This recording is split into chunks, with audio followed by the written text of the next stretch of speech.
Hello friends, నేను రాజు గారు. గత 20 రోజుల నుంచి అంటే డిసెంబర్ 4వ తారీఖు నుంచి ఇప్పటి వరకు ఈ పుష్ప తతంగం మనం ప్రతిరోజు చూస్తూనే ఉన్నాం. మొత్తానికి దీనికి సంబంధించినటువంటి ఒక బ్లూ స్టాప్ పడిందనే అనుకోవాలి. ఎందుకంటే గత 2 రోజుల కిందటే మనం అనుకున్నాం, ఎప్పుడైతే దిల్ రాజు వచ్చి కిమ్స్ హాస్పిటల్ దగ్గర ప్రెస్ మీట్ పెట్టాడో అప్పుడే మనకు క్లారిటీ వచ్చింది. 2 రోజుల్లో దీనికి బ్లూ స్టాప్ పడబోతుంది, దీనిపైన ఒక క్లారిటీ రాబోతుంది. ఇక ఇష్యూ క్లోజ్ అనేది మనం అనుకున్నట్లుగానే ఈ ఇష్యూ ఆల్మోస్ట్ క్లోజ్ అనేట్టుగానే చెప్పుకోవాలి. పొలిటికల్ సర్కిల్లో మొన్నటిదాకా బలంగా వినబడింది ఏంటంటే, రేవంత్ రెడ్డి ముఖ్యమంత్రి అయ్యి 1 year అవుతుంది, ఈ గవర్నమెంట్ ఫామ్ అయ్యి తెలంగాణలో బీఆర్ఎస్ ప్రభుత్వం పోయి కాంగ్రెస్ ప్రభుత్వం వచ్చి సంవత్సరం అవుతుంది. ఈ సంవత్సరంలో తెలుగు సినిమా ఇండస్ట్రీకి సంబంధించి ఇంతవరకు ముఖ్యమంత్రి గారిని కలవకపోవడం, ముఖ్యమంత్రి గారికి ఒక సన్మానం లాంటిది ఏర్పాటు చేయకపోవడం, ముఖ్యంగా ఈ ప్రభుత్వాన్ని తెలుగు సినిమా ఇండస్ట్రీ పెద్దగా పట్టించుకోకపోవడం వల్లనే రేవంత్ రెడ్డి ఈ అల్లు అర్జున్కి సంబంధించినటువంటి పుష్ప ఇష్యూను బేస్ చేసుకొని కరెక్ట్గా ప్లాన్ చేశాడు అనేది కూడా పొలిటికల్ సర్కిల్లో బలంగా వినబడింది. సో మొత్తానికి రేవంత్ రెడ్డి గారు అనుకున్నదే జరిగింది. తెలుగు సినిమా ఇండస్ట్రీకి సంబంధించిన ప్రముఖులంతా ఆయన్ని వెళ్ళి కలిశారు. ఈ బాధ్యత అంతా దిల్ రాజు గారు తీసుకున్నారు. ఆయనకు ఎఫ్డిసి చైర్మన్గా తెలంగాణ ప్రభుత్వం బాధ్యతలు కూడా అప్పచెప్పింది. ఇటు తెలుగు సినిమా ఇండస్ట్రీకి అలాగే ప్రభుత్వానికి మధ్యలో వారధిగా ఆయన వీళ్ళందరినీ ఈ రోజున పోలీస్ కమాండ్ కంట్రోల్ భవనంలో ఒక మీటింగ్ అయితే అరేంజ్ చేశారు. ఈ మీటింగ్కి దాదాపు తెలుగు సినిమా ఇండస్ట్రీకి సంబంధించినటువంటి 50కి పైచిలుకు ప్రముఖులు అక్కడ హాజరయ్యారు. ఇందులో నాగార్జున గారు, వెంకటేష్ గారు, అలాగే టాప్ దర్శక నిర్మాతలు హరీష్ శంకర్, కె రాఘవేంద్రరావు గారు, అలాగే త్రివిక్రమ్ శ్రీనివాస్ గారు, అలాగే నిర్మాతల విషయానికి వస్తే అల్లు అరవింద్ గారు, అలాగే శ్యామ్ ప్రసాద్ రెడ్డి గారు, ఇలా తెలుగు సినిమా ఇండస్ట్రీకి సంబంధించినటువంటి టాప్ డైరెక్టర్స్, టాప్ ప్రొడ్యూసర్స్, అలాగే కొంతమంది హీరోలు అందరూ కూడా, కొంతమంది నిర్మాతలు కూడా ఇవాళ ముఖ్యమంత్రి గారితో భేటీ అయ్యారు. అయితే ఈ సమావేశంలో ఏం జరిగింది, ఏం మాట్లాడారు అని దానిపైన చూస్తే, ముఖ్యంగా ఇక్కడికి వెళ్ళిన తర్వాత రేవంత్ రెడ్డి గారు ఏదైతే పుష్ప సినిమాకి సంబంధించినటువంటి ఆ బెనిఫిట్ షో సందర్భంగా సంధ్యా థియేటర్లో జరిగిన ఆ తొక్కిసలాటకు సంబంధించినటువంటి వీడియోను ఒకసారి ఆయన ప్లే చేసి చూపించారంట.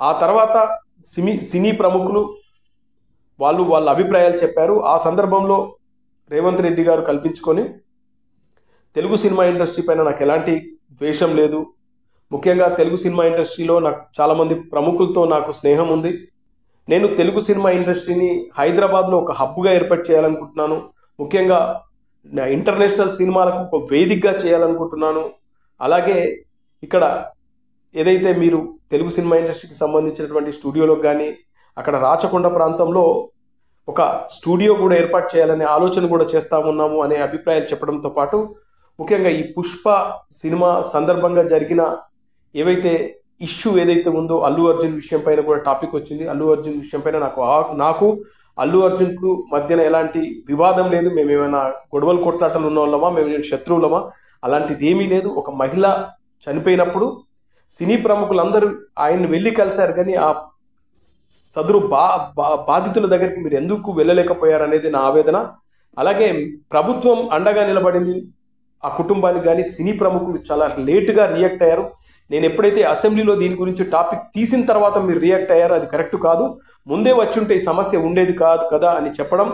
అలాగే ఏదైతే అందరూ అనుకుంటున్నట్టు రేపు రాబోయే సినిమాలకు బెనిఫిట్ షోలు గురించి ఏం మాట్లాడతారనే దానిపైన ఇటు ప్రొడ్యూసర్స్ కానీ, నిర్మాతలు కానీ, డైరెక్టర్లు కానీ ఆయన్ని అడగగా ఆయన బెనిఫిట్ షోల విషయంలో మాత్రం నేను అసెంబ్లీలో ఏదైతే నేను కామెంట్ చేశానో దానికే కట్టుబడి ఉంటాను, దాని గురించి మాత్రం ఇప్పట్లో కుదిరే పని కాదు అని చెప్పారు. ఇక సినిమా టికెట్లు పెంచుకునే విషయంలో మాత్రం ఆయన సానుకూలంగానే స్పందించినట్లుగా చెప్తా ఉన్నారు వీళ్ళు.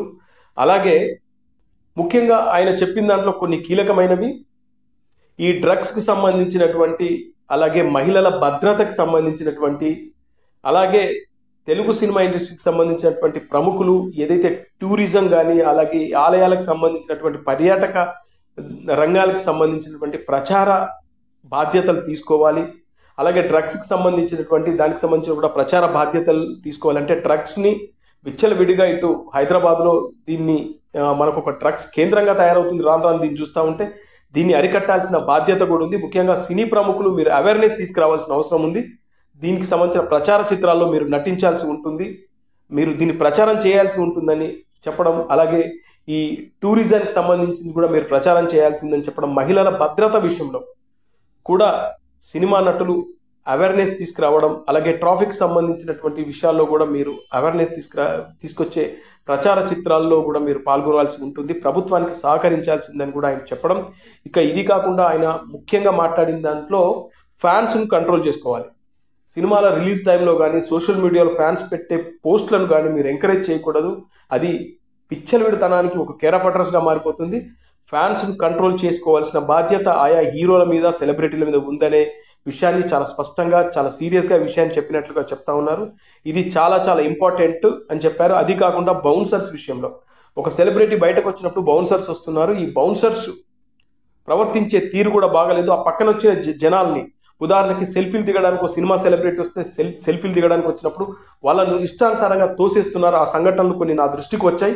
అది కరెక్ట్ కాదు. మీరు బౌన్సర్లకు కూడా సీరియస్గా చెప్పాల్సిన అవసరం ఉంది. వాళ్ళు అతి చేస్తూ ఉన్నారు. ఈ విషయంలో ప్రభుత్వం చాలా సీరియస్గా తీసుకుంటుందని కూడా చెప్పారు. బౌన్సర్స్ గనక జాగ్రత్తగా లేకుండా మీకు భద్రత కల్పించడం విషయంలో అంతవరకు చూసుకోండి, కానీ వీళ్ళు అతి చేస్తే మాత్రం మేము సీరియస్గా తీసుకుంటామని సెలబ్రిటీలకు చెప్పడం కూడా జరిగినట్లుగా చెప్తా ఉన్నారు. ఇక ఇవి కాకుండా తెలుగు సినిమా ఇండస్ట్రీకి సంబంధించి హీరో నాగార్జున గారు, అలాగే వెంకటేష్ గారు కొన్ని సూచనలు, కొన్ని ప్రతిపాదనలు తీసుకొచ్చారు. ముఖ్యంగా ఏంటంటే ఇక్కడ హైదరాబాద్లో మనకి ఇంటర్నేషనల్ స్టాండర్డ్స్లో సినిమా స్టూడియో లేదు, ప్రభుత్వం నుంచి మీరు మాకు సహకరించాలని కోరారు.